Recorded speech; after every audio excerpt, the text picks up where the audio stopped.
Good day, everybody, and welcome to our program today entitled Catching Up on Hepatitis B Vaccination, Mobilizing Universal Coverage. I am LJ Tan. I am the Chief Policy and Partnerships Officer at immunize.org, and I'm also the co-chair and co-founder for the National Adult and Influenza Immunization Summit. We're based out of St. Paul, Minnesota, and I'm honored and delighted today to welcome today to our program Dr. Camilla Graham, who is with the Division of Infectious Disease at Beth Israel Deaconess Medical Center and Harvard Medical School in Boston, Massachusetts. Welcome, Dr. Graham. And I'm hoping, I'm going to ask this and hope you say yes, that I think it'll make things go much more pleasantly and smoother and fun if we just use first names. So if it's okay, can you call me, would you be okay to call me LJ and I can call you Cammy? That's awesome. Oh, thank you so much, Cammy. And again, deepest appreciations for coming here, sharing your expertise, and in operationalizing what we're about to discuss. So before we get into it, I'm just going to kind of remind our audience that there is an updated routine recommendation for hepatitis B vaccination in the United States from the CDC and the Advisory Committee on Immunization Practices.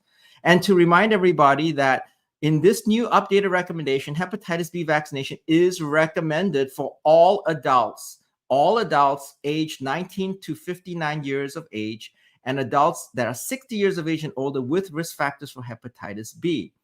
This same recommendation also states that if you are over 60 years of age and you don't have a risk factor or a known risk factor for hepatitis B, you still can get vaccinated with hepatitis B vaccines. And then to also remind everybody that infants and all other persons that are below 19 years of age are already recommended to receive hepatitis B vaccination as part of a pediatric routine recommendation for many, many years now. So many of you might be thinking, so we have a routine recommendation. Why? Why this change from a risk-based recommendation that we already knew existed to a routine-based recommendation? Well, I think these are some of the reasons that we can talk about, right? So, despite the recommendation to vaccinate people with high risk for hepatitis B infection, the coverage among adults 19 years of age and older remains very poor. And the coverage among those high-risk adults is also not where we would like it to be. And then when we ask why this remains challenging, and you ask providers in particular, there are several surveys out there in particular, and one I want to draw on is one that talks about family physicians who have told us that patients don't talk about their risk factors. And so that becomes a barrier because you can't find the risk factors. And then secondly, if they don't talk about the risk factors and you want to assess for those risk factors in that limited appointment time, providers are telling us they don't have time to do that. And so clearly the risk-based approach to vaccination for hepatitis B has not been effective. And so in order to improve those poor coverage rates among these risk populations and in general, the adult population, this was a recognition that led to recognition that a universal hepatitis B vaccination recommendation would increase the number of people who receive vaccination before the onset of potentially high cost, high morbidity, high mortality diseases such as chronic liver disease and other comorbidities such as obesity, diabetes, etc. That at which point, if they did get vaccinated, the vaccination might be less effective. And then the other thing that was very clear is that if we universally recommend everyone 59 years of age and under to get vaccinated, that conversation about risks, that assessment of risk goes away. And that would potentially increase, obviously, the vaccination for hepatitis B. And if you remember, we do have a pediatric routine recommendation, and that's been in place for many, many years. And as that population ages into adulthood, they're going to be protected. So I think what we would like to remind ourselves is that this is essentially a one-time immunization series for hepatitis B, and it's really catching up these adults who have not received protection. So if we think about that, it is clear that we can do this. We can operationalize this routine recommendation and get people vaccinated. So at this point, I'm going to go ahead and welcome Cammy again. And, I've done a whole bunch of talking and nobody wants to hear from me. They want to hear from you, Cammy. So I'm going to bring up a slide and basically say, so what can we do to vaccinate our adults? And remind all of us that there are many vaccines out there that we can use to vaccinate. So Cammy, can you perhaps kind of talk us now, if we've got a patient that comes in and you don't have a history of vaccination or disease, what would you recommend? Yeah, so, as a provider, when I think about hepatitis B vaccines, I remind myself that the rates of hepatitis B in children 18 and under has plummeted over 95% in the United States. These vaccines are phenomenally effective. They really work. And yet we still have cases of acute hepatitis B in the United States, maybe about 15,000 a year. And there's a variety of risk factors, including sexual transmission, that sometimes people don't think of as being a quote risk factor. And so this universal vaccine is a very important way to start catching adults up who remain at risk. Now, this particular slide shows there are a lot of different brands of vaccine, and that can get confusing. There's different brands and there's different doses and there's different schedule intervals. I'm a big proponent of getting a lot of this put into the electronic medical record system to just make life easier for all of us and ensure that the correct form and the correct dose is given to patients. So I'm showing you here an example from our electronic health record system where we structured a medical decision support such that if you decide that you want to give hepatitis B vaccination, we actually selected Hepatitis B as our default vaccine. But you can see that if you've got people who fall into certain particular categories, they're under the age of 19, they're pregnant, they have end-stage kidney disease, then you're shown different brands of hepatitis B vaccine that might be more appropriate for that group, shown the dose that's given, and then once that first dose is given, the rest of the series is populated so that you and the patient and any other provider that might happen to be interacting with them know when that next vaccine is done. So here's an example that I think, detailing relevant patient populations, formulation doses, and schedule is an important part of ensuring right vaccine, right dose, right schedule.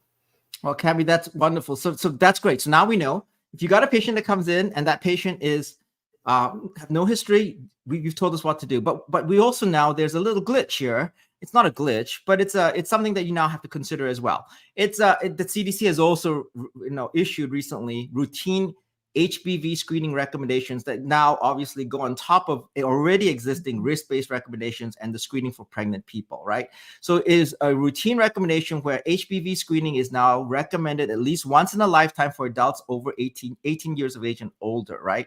And so we now have to deal with that in combination with obviously vaccination as well. So my question, I guess, here is to kind of just, pause here and kind of ask you and say, okay, so now if you've got a patient that comes in and basically says, you've got the screening recommendation, Cammy, what would you recommend a provider think about as they go into the fact that you've got a routine screening and a routine vaccination recommendation? Yeah, let's step back a little bit. So, this screening recommendation, again, is also really important. We don't do a good job with risk-based screening. HIV, hepatitis C, these are now all adults. And so it makes sense that the CDC has now come out with this universal one-time screening. I just want to note we are far behind in meeting the WHO hepatitis B elimination recommendations. Probably 65+% of people living with hepatitis B, active hepatitis B, have not been identified. Plus all of the people who do need vaccination. So if somebody comes in and you don't know anything about their previous screening or the vaccination history, the best thing to do is just do these both at the same visit. Just get them the first vaccine and get them screened. Now, I do want to point out that you need to actually draw the blood for the screening first and then vaccinate them, because the surface antigen blood test can actually pick up particles of the vaccine and make it look like it's surface antigen positive. Now, there's some reimbursement issues that still have to be sorted out, because there's a lot of different entities that make recommendations that then ensure that your screening is reimbursed. But I do want to point out you should still be doing risk-based screening, even though we've said it is difficult. And there are a lot of people who have serologies for hepatitis B in the computer. And it turns out it's a little bit complicated to try to figure out who needs to be screened when you've got this serology data as well. So Cami, maybe give it. So this is great. You've told us what to do with a patient with no history. You got a patient now, and you've told us that if you can, do both. But what other ways can we talk about, like to help a system or a provider figure out how to do both? And I think maybe there's an opportunity here. I think I think you published something recently that we can talk about that would help the providers a little bit. Yeah. So I have run into a lot of frustration and confusion around trying to implement the hepatitis B immunization recommendations in the setting of either active screening programs or just integrating serology data that you already have. A group of us got together because we all recognized we were hearing a lot of, frustration, and wrote this paper. That is a practical guide to implementing immunization and screening for hepatitis B in the EHR. This has practical information for clinicians. There's actually at the end a frequently asked questions section because a lot of people have questions about this, but it's also a guide for your IT people. You can hand them this paper and say, here's what we need for our system. And so here's an example from it where if you have somebody who's presenting, the electronic medical record system should first sort out, do I have documentation of a full vaccine series for hepatitis B? If so, this person does not need to be prompt. If they don't, then you look for, do they have serological evidence that either they've been vaccinated before effectively or that they have previous exposure to hepatitis B? Those people don't need to be vaccinated. They get excluded, and now the rest of the remaining people are given a prompt to vaccinate. Note that if you don't have documented evidence of vaccines, if you don't have any serologic data, you can just go straight to vaccination. The one thing I do caution, though, is remind yourself or remind the patient that at some point they will need to be screened, because there's a possibility that people can have been previously exposed to hepatitis B and be falsely assured that they've been protected because they got the vaccine. And so keep in mind that at some point you will need to screen, but the most important thing is to prevent infection in people who could be vulnerable to being infected and just starting that vaccine. Well, thank you, Cami. So no history, we know what to do, vaccinate. But if you want to vaccinate and screen, do it both together, but draw the blood for the screen first.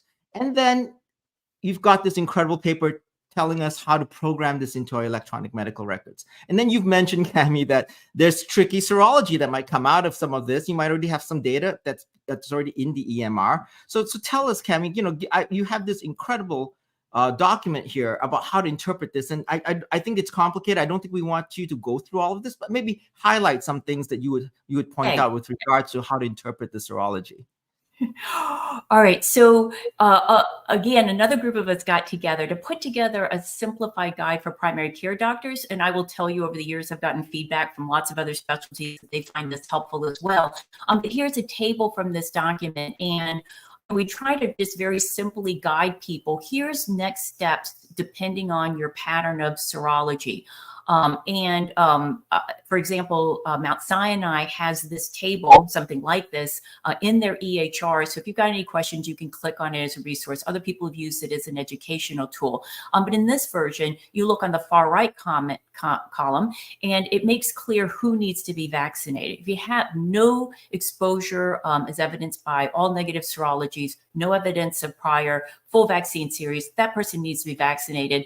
If they are just surface antigen positive, somebody probably did a first vaccine and then drew the blood. Go ahead and give that next vaccine in the series, and then but draw the blood first next time just to prove that it's a false positive. There's one group that's a little bit complicated. These are what we call the isolated core antibody positive. This is going to be 1% to 3% of the people that you screen. And many institutions just feel like, for complexity's sake, that these people should be referred to specialists, and the folks that would benefit from vaccine can be identified by that group. Thank you, Cami. Great. We're going to have to wrap up because we're almost out of time. Some final thought processes from you, Cami, about what we've talked about today, just to highlight this for the providers listening out there.